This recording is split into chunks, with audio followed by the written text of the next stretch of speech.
Bună și bun venit într-o nouă zi de vlog. Mâine cred că va fi ultima, pentru că apoi vreau să încep să strâng o țără pe aici.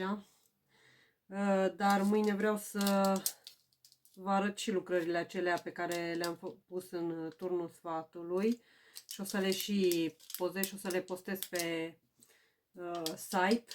N-am reușit să postez nici discul ăla. Dar astăzi o să fac grădina aceea zen și mă gândeam că aș vrea pe una pe partea de jos să aibă ceva totuși ca un suport pe care să stea, pentru că vreau să pun pietrișul acesta și are nevoie de susținere. Așa că o să folosesc chestia asta argintie, foaia aceea de metal. Și da, o să văd cât vine de lungă și o să ajustez în funcție de dimensiunea acestei garnituri. Dar dacă aveți chestii asemănătoare sau ce aș putea să zic, chiar mă gândeam să fac și pe o farfurie de bambus o chestie din asta, dar pentru că am garnitura asta de chiulas, o să folosesc pe aceasta. Dar diverse, nu știu, lucruri pe care le aveți prin casă, care au forme repetitive, eu zic că le puteți folosi și putem face împreună o astfel de chestie. Chiar sunt curioasă să-mi arătați dacă faceți ceva, să văd creațiile voastre. Am adus tot ce mă gândesc că voi folosi. O să vă las undeva aici și câteva imagini pe care le-am găsit pe Pinterest și o să vă las în descriere și linkul meu de la Pinterest să vedeți cam ce imagini am găsit eu. Poate vă inspiră să faceți altceva, de ce nu? Pentru că suntem diferiți, nu? Și o să, pe chestia asta o să las și 2 spații libere pentru celelalte flori pe care le am la Pitești și când o să ajung o să vi le și arăt. Și o să le aduc data viitoare și o să le pun pe ea. Da, eu zic să începem, pentru că iar e târziu, dar astăzi am lucrat, da? Vă rog să ne apucăm. Cumpărasem chestia asta de la Second și n-am știut că are baterie, așa că aseară tot uitându-mă la ce pin din ăștia m-am găsit chestia asta și na, când am dat pe spate am zis să vedem ce face și are baterie, dar mi s-a părut interesant așa. Acum o să nu știu cum aș vrea să fac chestia asta.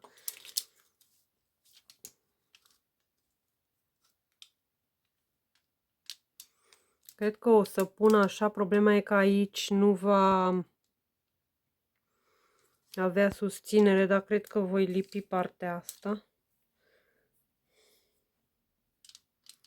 Sincer, nici nu știu ce să zic. Să fac doar așa. Și să las chestiile astea libere. Cred că așa o să fac.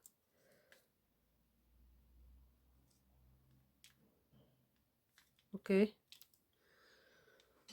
Cred că o să-mi trebuiască un creion să trag o linie. Sau cred că și penseta asta o să folosesc. Ca să decupez după. Adică să tai cu foarfeca după.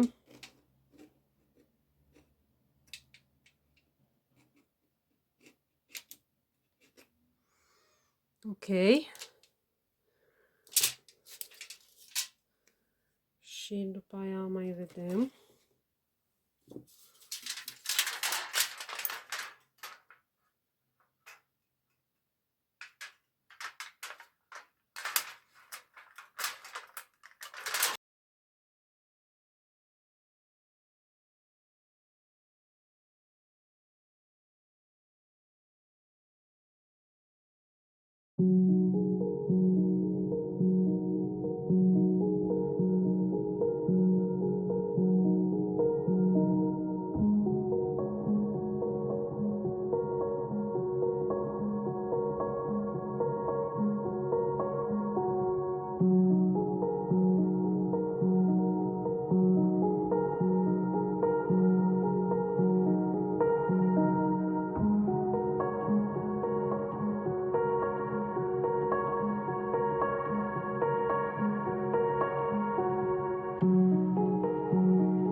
Aici l-am pe Buddha și asta e de la niște clopoței de vânt.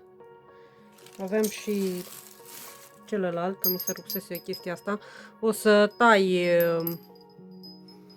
clopoței ăștia de vânt și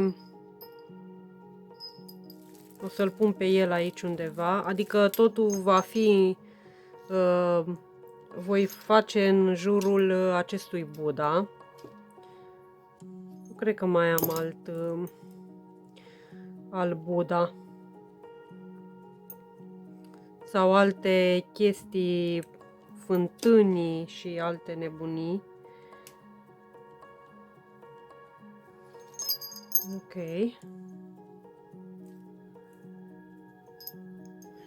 Cred că o să-l și dau cu puțină culoare. O să văd ce îmi va inspira chestia asta. Asta s-a rupt oricum. Și am pierdut bila asta. Avea o bilă mare. De asta m-am și gândit să-l desfac și să-l folosesc altfel. Și s-au rupt și clopoței aceștia. Mai am câțiva căzuți. Dar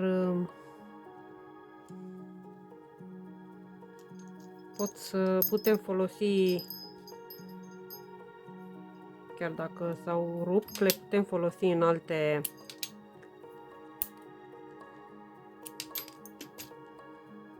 alte decorațiuni. Wow. Am selectat câteva căsuțe de păsărele și fluturași. Acestea sunt din lemn și am mai găsit acești delfini care sunt din sticlă și acesta și încă 3 pietricele așa. O să văd cum le folosesc. Apoi am găsit chestia asta pe care o am de la o cutie cu sticăre și o inimioară din metal. Acum nu știu, o să văd la ce le folosesc. Și am mai găsit și cănuța aceasta din metal. O să văd cum o incorporez și pe aceasta. Mă gândeam să fac undeva aici sau aici undeva o chestie unde să fie sprijinită chestia asta. Cred că mi-au aminte că mai am niște chestii așa cu un fel de cănuțe. Cred că am toate chestiile alea în atelier, dar nu mai intru acum. Dar am găsit fluturașii aceștia din pene, care sunt niște mărțișoare de pe când eram eu copil mic. Așa erau mărțișoarele pe vremurile alea și mi se pare că arată extraordinar de bine. Și poate să înlocuiesc fluturașii aceia cu chestiile astea. Mai am și așa. Și au și trasuri. Și așa, numai că ăsta mi se pare mult prea mare și celălalt. Așa că o să-l las pe acesta. Mai am aici și ciucuri și am găsit și floarea aceasta. Și cred că o să o folosesc și pe ea și văd că mai am floricele așa. Am și chestia asta, care e tot o floare, tot un mărțișor din pene. Și fluturașul acesta. Și mai am și flori așa din material, dar nu o să le folosesc. Și altceva ce voi mai folosi va fi o astfel de tabliță pe care o să scriu un mesaj din acesta, eu știu, care să te facă să te simți bine, pentru că vreau ca această grădină să fie interactivă, adică să o pot modifica oricând. O să văd cum voi folosi chestiile astea, pentru că sunt deja destul de multe, așa că o să mă opresc.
Până la urmă o să folosesc tot pistolul de lipit pentru că cu lipiciul acesta se lipește destul de greu, adică trebuie durată de timp foarte mare ca să se usuce și chiar dacă e bine pentru că poți ajusta anumite chestii, dar totuși nu vreau să dureze 10 zile să fac chestia asta, așa că o să folosesc pistolul de lipit. Problema e că nu știu exact cum aș face acest ansamblu.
De-aia nu-mi place pistolul de lipit, că m-a mars foarte rău. Dar asta este.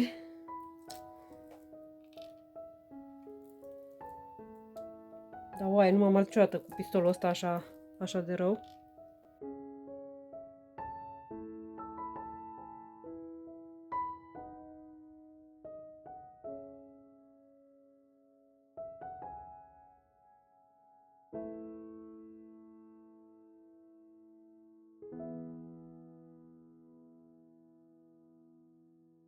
Mi s-a închis și telefonul, din păcate. Ceea ce am mai făcut a fost să adaug pietriș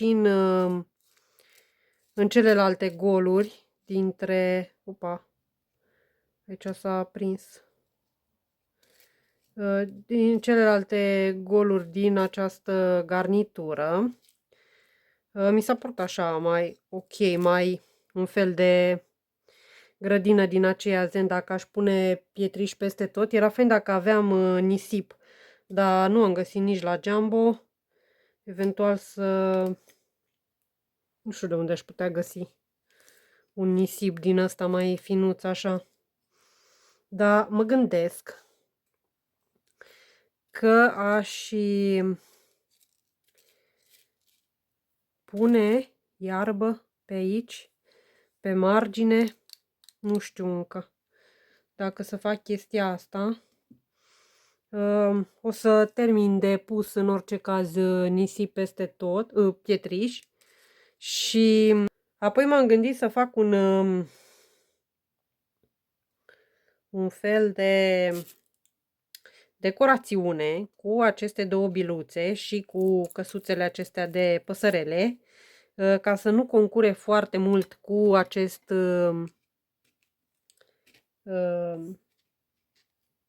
ansamblu de peștișori. Și cred că o să arate mai bine așa. Pentru că vreau să fie de o parte și de alta. Și un alt lucru pe care mai vreau să-l fac, chestiile astea, mă gândeam tot așa să le pun aici lângă, sau aș putea să le lipesc chiar pe aceste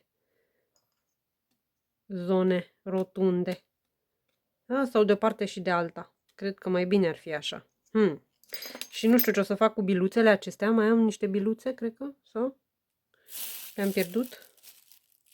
Cred că le-am pierdut pe undeva. Da, mai aveam niște biluțe. Da, uitați aici. Acestea.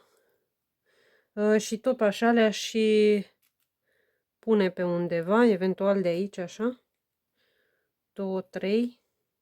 Nu știu, o să văd. Sau o să fac tot așa un ansamblu aici. Dar o să văd. Dar cam așa, cam înspre direcția aceasta va merge totul. Acum o să termin de pus pietrișul și apoi mai vedem ce mai facem, că deja este 10:30.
Aseară nu am mai filmat nimic. Stă și pe toate direcțiile. Deja ajunsesem la 12 noaptea și m-am și ars destul de rău. Nu, deci în 6 ani nu m-am ars așa rău cum m-am ars aseară. Așa că n-am mai făcut absolut nimic.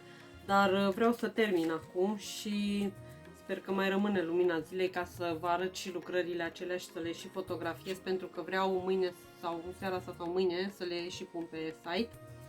Și aseară m-am uitat la Haihuin 2 și au fost în Coreea de Nord. Deci chestia m-a deprimat atât de mult încât n-am mai avut forță și putere să mai fac nicio grădină zen, că trebuie să fii puțin zen ca să faci chestii zen, nu? Mă gândesc.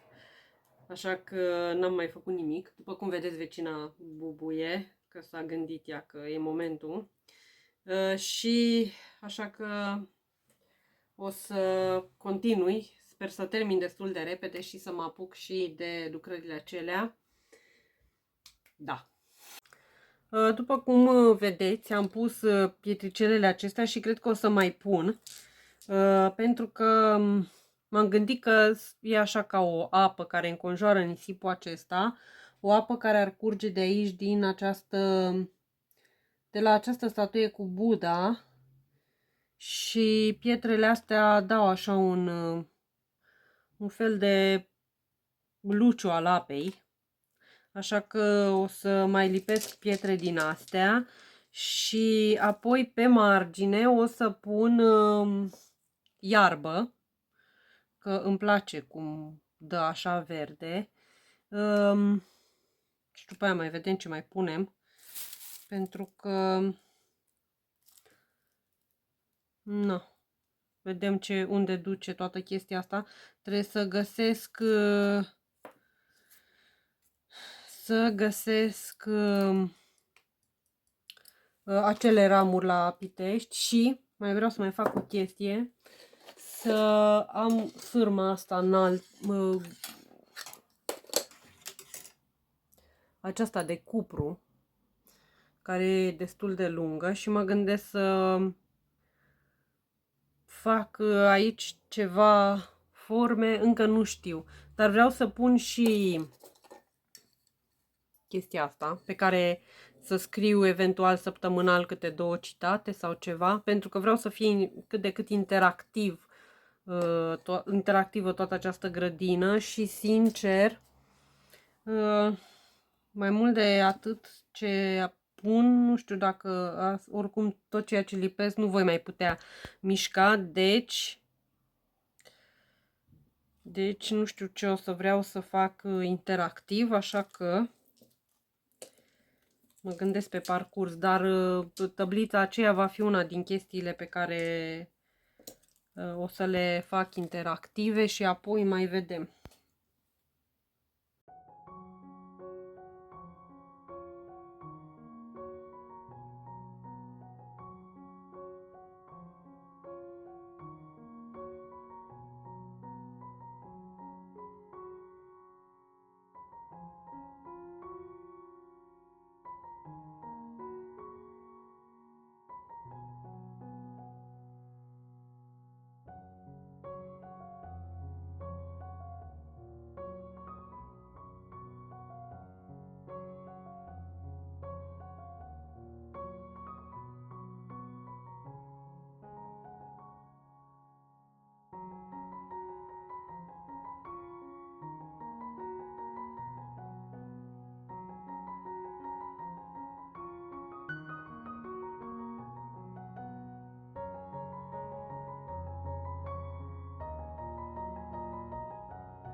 Cam așa arată toată chestia asta. Face o mizerie iarba asta mai ceva decât fulgidenea.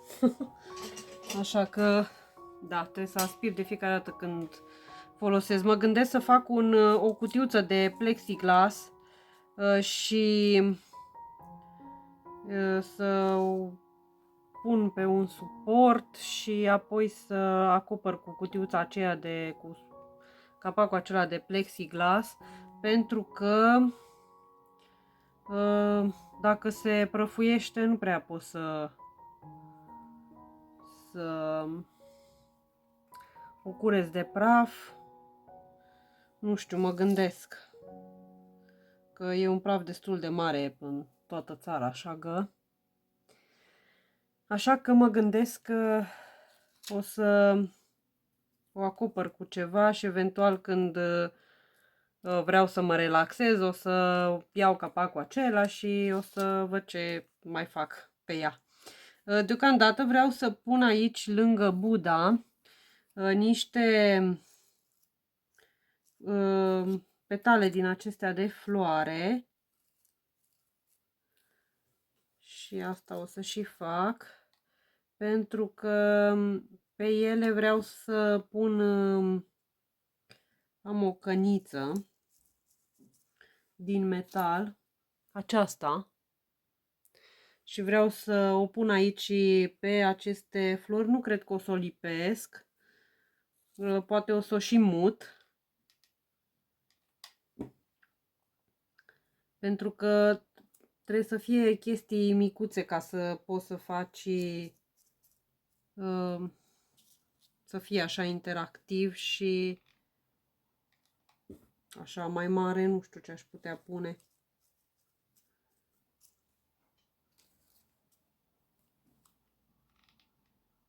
Și vreau să așez frunzele astea, petalele, ca și cum ar fi căzut din copac, oricum pe undeva pe aici, prin spate. De o parte și de alta o să pun cele două crenguțe pe care o să le iau de la Pitești. Nu mai știu unde să pun chestiile astea. Și crenguța aceasta o să o lipesc aici în spate, să vină deasupra lui Buddha. Și cred că asta o să și fac acum. Nu știu exact cât de mult o să lipesc. Sper că l-am pus bine, piciu. Cât de mult se va lipi, adică sper să stea lipită, prinsă. Oh.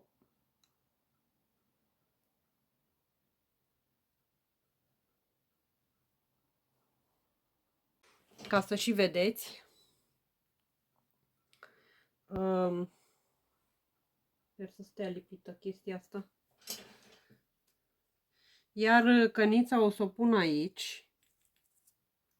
Ori așa, ori...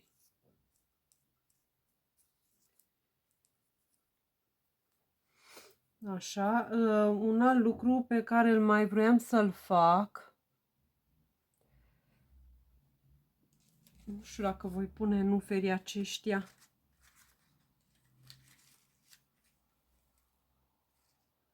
Mă gândeam la unul alb și unul roz.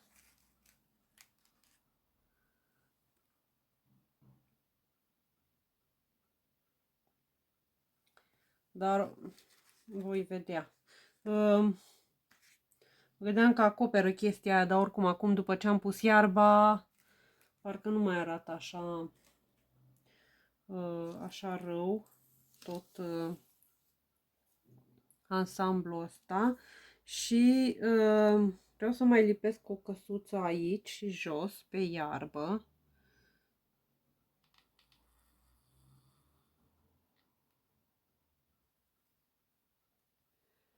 Și să prind și de o parte și de alta, poate mă mai ard o dată.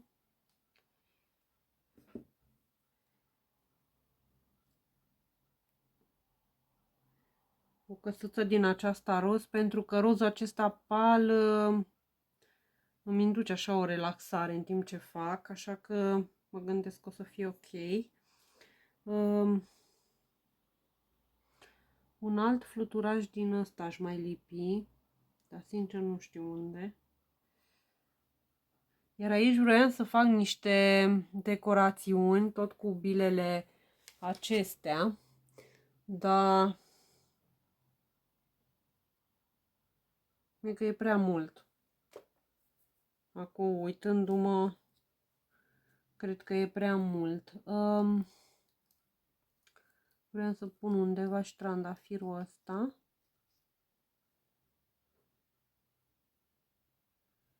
Cred că o să-l pun acolo.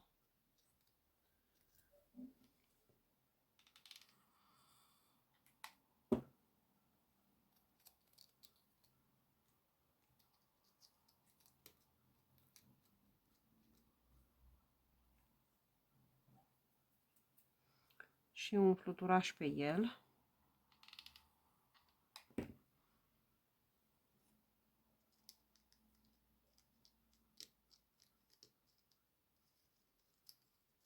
Cred că așa.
Pe tabliță o să scriu 2 citate, le-am căutat pe Pinterest și am găsit 2 care chiar mi-au plăcut. O să scriu cu un creion colorat, am încercat cu un marker din acesta și dacă scriu nu se mai duce așa, cu creionul colorat sper să se șteargă, dar vom vedea. Dacă nu, o să o spăl. Până la urmă tot o să schimb citatul. Și am găsit acest citat. Please ask yourself what nourishes joy in me, what nourishes joy in others. Do I nourish joy in myself and others now? Acesta este cu Winnie the Pooh. L-am salvat într-un folder pe Pinterest, așa că o să vă las link-ul în descriere.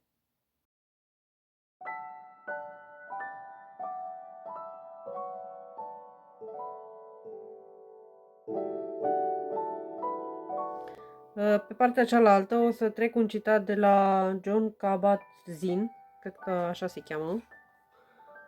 Acesta este: The real meditation practice is how we live our lives from moment to moment to moment.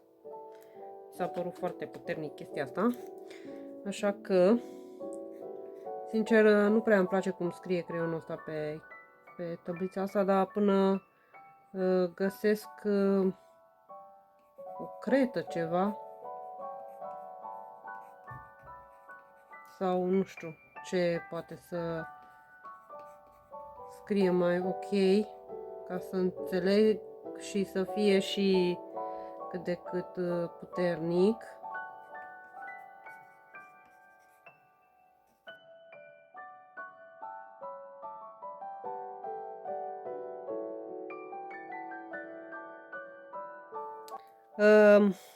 Acum mă gândesc să fac chestiile interactive și mi-am adus aminte de o emisiune făcută de Pond și Puin în Thailanda, se cheamă Little Big World și au fost la un templu, iar după ce au ieșit din templu au fost la o fântână și încercau să pună monedele să stea în picioare și cât de repede reușeau să pună monedele acelea, atât de repede se îndeplinea dorința lor.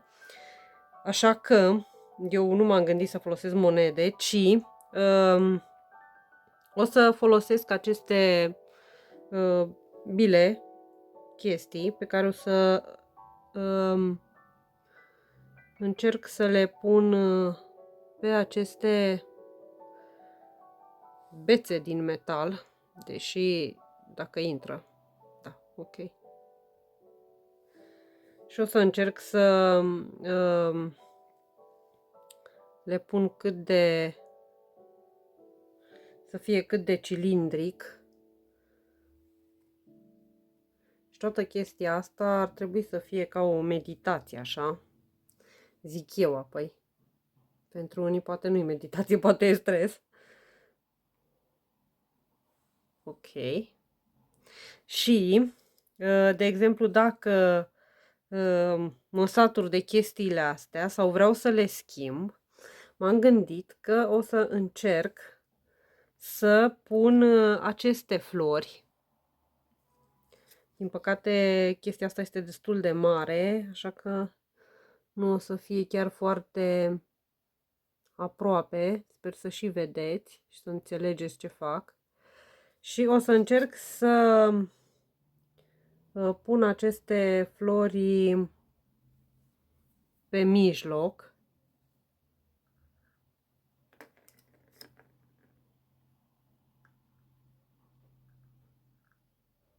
Opa! Da. Asta e și scopul, nu? Să reușim să le facem să stea. Ok.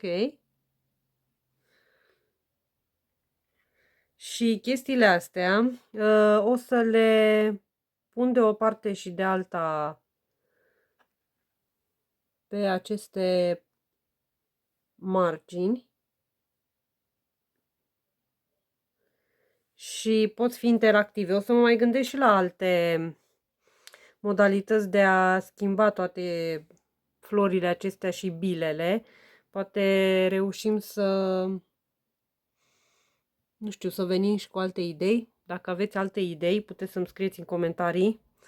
Dar așa arată.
După cum ați văzut, am terminat grădina aceea zen.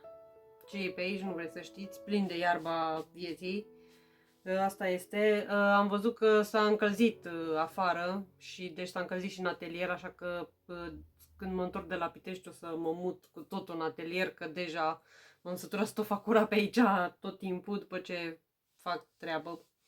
Așa că da, sper că v-a plăcut cum a ieșit grădina aceea zen. Practic am folosit un clopoțel din acela de vânt care deja era rupt și nu mai putea fi folosit ca și clopoțel de vânt, așa că i-am dat o nouă viață și ați văzut ce am cumpărat de la Jumbo, numai pietrelele acelea, sfoara aceasta și nuferii pe care nu i-am folosit, dar mă gândesc să mai fac o grădiniță din aceasta, poate pe altceva, de ce nu, și să folosesc și nuferii aceștia pe care i-am. Sincer, nu știu dacă o să mai pun chestiile alea de la Pitești, poate le folosesc și pe acelea tot la noua grădină pe care o voi face.